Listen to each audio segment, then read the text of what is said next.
How does the exposure triangle apply to digiscoping? Have you ever wondered how to capture stunning images of birds while digiscoping? Understanding the exposure triangle can make a big difference in your photography. The exposure triangle consists of three main elements: aperture, shutter speed, and ISO. Each of these components is vital for getting the right amount of light in your photos, especially when photographing birds that are often far away or moving quickly. Let's start with aperture. This is the opening in your camera lens that controls how much light enters.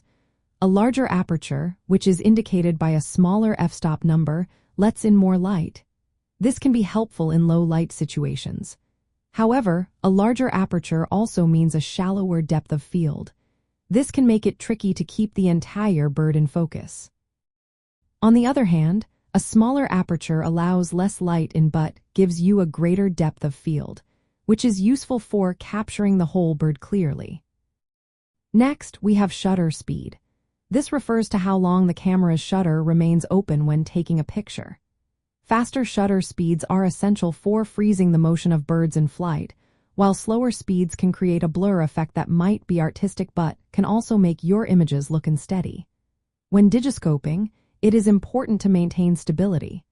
Using a tripod can help with this, especially at slower shutter speeds.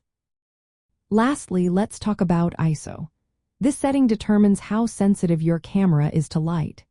A lower ISO, like ISO 100, works best in bright conditions, while a higher ISO, such as ISO 60/100, is better for low light situations.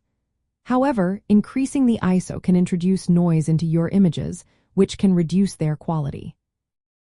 In digiscoping, balancing these three elements can be challenging. You often need a stable setup and enough light to get clear images.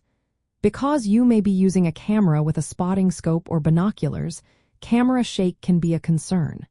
Therefore, using a tripod or another stabilizing device is highly recommended. For a practical approach, consider using aperture priority mode on your camera. This allows you to set the aperture while the camera adjusts the shutter speed automatically. This is especially helpful in changing outdoor lighting conditions.